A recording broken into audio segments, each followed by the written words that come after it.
আজকে আমি নিয়ে এসেছি গোপালের খুবই পছন্দের একটা মিষ্টি, তার নাম হলো মথুরার পেড়া। এই রেসিপিটা এতটাই ভালো হয়, আপনারা একবার হলেও এই জন্মাষ্টমীতে গোপাল ঠাকুরকে দেবেন, খেতে কিন্তু খুবই ভালো লাগে।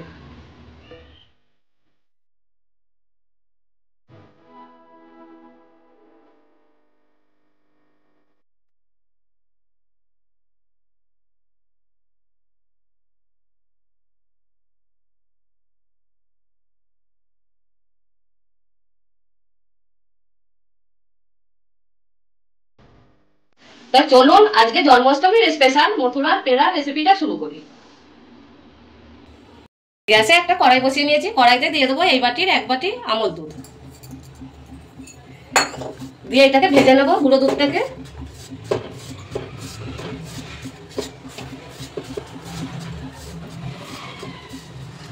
এই গুঁড়ো দুধটা ভাজার সময় গ্যাসটা একদমই মিডিয়াম রাখতে হবে, আর এরকম কন্টিনিউ নাড়াচাড়া করতে হবে। আর যে দুধটা একটু দলা পাকিয়ে যাবে এরকম খুন্তি দিয়ে একটু ভেঙে ভেঙে দিতে হবে। আর হাই ফ্লেমে যদি ভাজবেন তাহলে নিচ দিয়ে কিন্তু পুড়ে যাবে।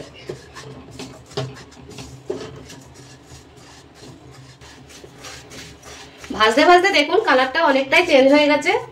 আরো 5 থেকে 10 মিনিট মতো মিডিয়াম গ্যাসে ভেজে নেবো। গ্যাসের ফ্লেমটা একদমই হাই করা যাবে না। গ্যাসের ফ্লেমটা যদি হাই করা হয় তাহলে নিচ থেকে জ্বলে যাবে। ভাজা হয়ে গেছে আর কালারটাও দেখুন পুরো এসে গেছে। এবার দিয়ে দেবো 2 চামচ মতন লিকুইড দুধ। দিয়ে দুধটা দেওয়ার পরেও নাড়াচাড়া করতে হবে।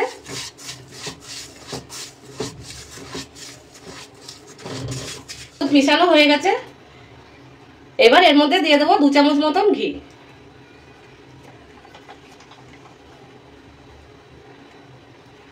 ঘিটাও এবার মিশিয়ে নেব।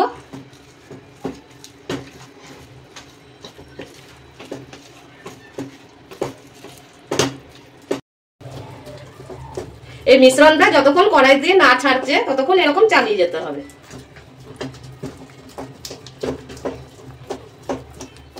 দেখুন মিশ্রণটা পুরোই তৈরি হয়ে গেছে, কড়াই থেকে আপনি আপ ছেড়ে যাচ্ছে। এবার আমি এটা একটা থালায় উঠিয়ে নেব। এটা থালায় উঠিয়ে নেব, দিয়ে এবার অল্প ঠান্ডা করে নেব। ছড়িয়ে দেবো চারিদিকে, যে তাড়াতাড়ি ঠান্ডা হয়ে যাবে। ঠান্ডা হয়ে গেছে, এরকমই ঠান্ডা করতে হবে যাতে হাত লাগানো যায়। এবার দিয়ে দেবো চিনির গুঁড়ো 2 চামচ মতন। এই চিনির গুঁড়োটা যে কোনো মুদিখানা দোকানে পেয়ে যাবেন, আর নয়তো যদি না পান তাহলে বাড়িতেও ওই চিনির গুঁড়োটা করতে পারেন। বেশি গরম অবস্থায় যদি চিনির গুঁড়োটা দেওয়া হতো তাহলে চিনিটা গলে যেত। এবার অল্প দিয়ে দেবো ঘি,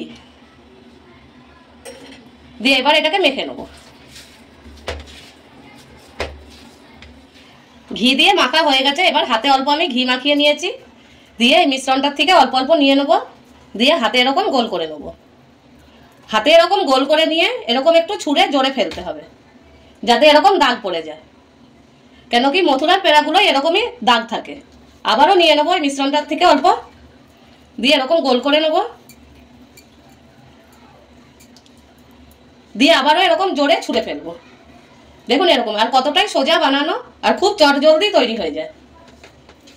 এরকম করে আমি সবগুলো তৈরি করে নেব। এবারে এখানে নিয়ে নিয়েছি চিনির গুঁড়ো। এবার এই পেড়াগুলো আমি এর মধ্যে কোট করে নেব, এরকম করে নেব।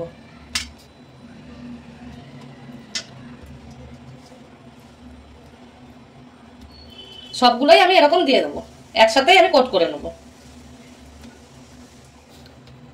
এরকম করেই কোট করে নিতে হবে। এখানে সবকটাই কোট করা হয়ে গেছে। এবার আরো একটা আমি থালা নিয়েছি, এর মধ্যে এই চিনির গুঁড়োগুলো ঝেড়ে ঝেড়ে রেখে নেব।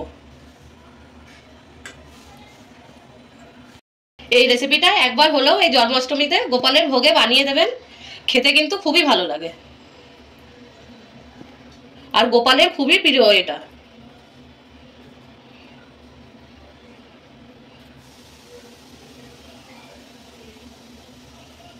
গোপালের ভোগে তো তুলসী পাতা ছাড়া একদমই চলে না, তাই এই ভোগে আমি তুলসী পাতা দিয়ে দেবো। এইখানে আমি সাজিয়ে নিয়েছি, আর কতটাই ভালো লাগছে দেখুন, একদম মনে হচ্ছে মথুরার পেড়া। আজকে এই জন্মাষ্টমীর স্পেশাল রেসিপিটা আপনাদের যদি পছন্দ হয়ে থাকে তাহলে একটা লাইক করে দেবেন, আর এই রেসিপিটা যদি আপনারা ইউটিউব থেকে দেখে থাকেন আর আমার চ্যানেলে যদি নতুন হয়ে থাকেন, চ্যানেলটা সাবস্ক্রাইব করে দিয়ে পাশে থাকবেন। আর ফেসবুক থেকে দেখে থাকলে পেজটাকে ফলো করে নেবেন। তা চলুন, আজকের জন্য এই পর্যন্তই। আবার দেখা করছি আপনাদের সাথে নতুন একটা রেসিপি নিয়ে।